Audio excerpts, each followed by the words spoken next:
How to fix Adobe Audition for Mac not uninstalling. Here is a script file to uninstall Adobe Audition for Mac.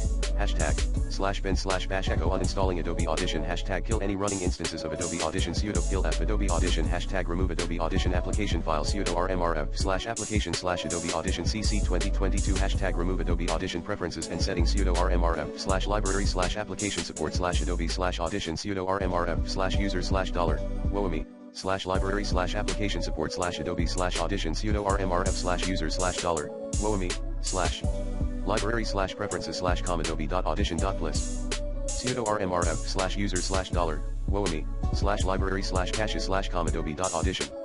Echo uninstall complete. Save the code as a file with the name uninstall_audition.sh and run it in the terminal using the command sh_uninstall_audition.sh.